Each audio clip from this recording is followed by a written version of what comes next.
Ngayong araw nga mga kumare, tayo ay mag-aayos ng mga gamit ni Akira para mag-insert ulit ng NGT tube. Hindi ko na pala mga kumare binidyohan si Akira kung paano ako kinukuha yung NGT tube niya sa ilong. Kinuha ko na nga yung mga medical supplies ni Akira at ito yung lagayan niya. Dito ko pala mga kumare nilalagay yung mga medical supplies ni Akira sa storage box.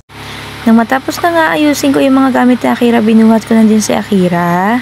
At ino nga, nagpapalamig ba si Akira? Mga mare, bago ko pala insertan si Akira dyan, ay nilinisan ko muna ng muka. Sa totoong buhay talaga mga kumare, hindi talaga madali mag-insert ng NGT tube. Since 2022, nagka-NGT tube na pala si Akira dyan. At sa panahon niyo mga mare, talagang hirap na hirap ako at sobra ako ninenervous talaga mag-insert ng NGT tube. Kaya yung ginagawa ko mga mare, pumupunta na lang kami sa hospital para mag-insert ng NGT tube. Pero na-realize ko mga mare ay sobra palang mahal magpa-insert ng NGT tube. At bago pala ako natutong mag-insert ng NGT tube mga mare ay nag-pray pa ako kay Lord.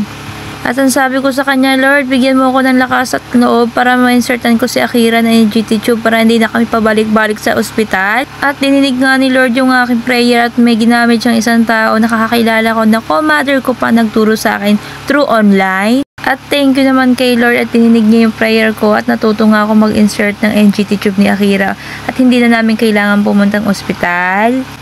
At ito na nga mga mare ay ako ay mag-alcohol na at aking i-insertan na si Akira ng NGT tube. At sa part niyan mga kumare, makikita nyo masayang masaya dyan si Akira. Nang matapos nga ako mag-alcohol sa kamay mga mare, nagsuot na rin ako ng gloves. At binuksan ko na nga mga mare itong NGT tube ni Akira at nakikita nyong napakahaba na itong isusuot ko sa kanyang ilong hanggang dyan. Ito pala mga mare ay may sukat ito at kailangan ay hanggang 50 lang ipapasok ko kay Akira sa ilong niya hanggang dyan niya. Kung iisipin mga mare, napakadali lang i-insert pero hindi talaga madali kasi wala maghahawak kay Akira. Pero nanayin tayo, kailangan natin maging matatag at maging matapang para sa anak natin at kaya natin gawin lahat. Na may ayos ko na NGT tube ay nilagyan ko na rin ng lubricant para madaling maipasok sa ilong ni Akira. At ito nga mga mare ang pinakamahirap sa part na to dahil ako lang mag-i-insert ng NGT tube kay Akira, huwag ka lang maghahawak sa kanya. Tinitignan ko nga kanyang butas ng ilong kung may mga dumi para maiwasan ang pagkabara. At ipinasok ko na nga mga mare ang NGT tube sa kanyang ilong at medyo nahihirapan talaga ako mag-insert kasi malikot siya. At naunawaan ko naman mga mare kung bakit ganito si Akira at nasasaktan talaga siya pag nilalagyan ng NGT tube sa ilong. Kailangan ko talaga mga mare palakasin ang loob ko at hindi agad maawa kay Akira dahil para sa kanya din ito. Di ba ang hirap mag-insert ng NGT tube dahil nakikita mo anak mo nahihirapan? At sa punto niyan mga mare ay pinapalakas ko nga ang loob ni Akira at para hindi siya matakot. At lagi kong sinasabihan siyang kaya mo yan anak at hindi kita papabayaan anak at tutulungan kita. Nahihirapan talaga dyan si Akira talagang maglunok dahil hindi niya na gusto mag-NGT tube siguro. Pero mga mare wala akong magawa kasi kailangan ni Akira talaga mag-insert ng NGT tube, hindi siya makakain.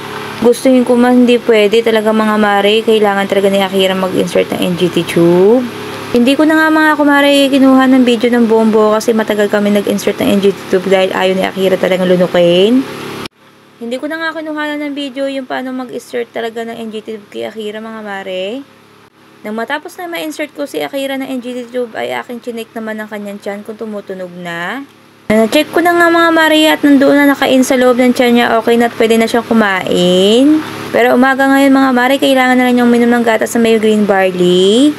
At mga mare, sa mga makakapanood dito at manonood pa ay suportahan nyo kami sa aming page. I-share nyo at like and follow nyo ang page namin. Maraming salamat mga mare. Bukas ulit. Bye-bye!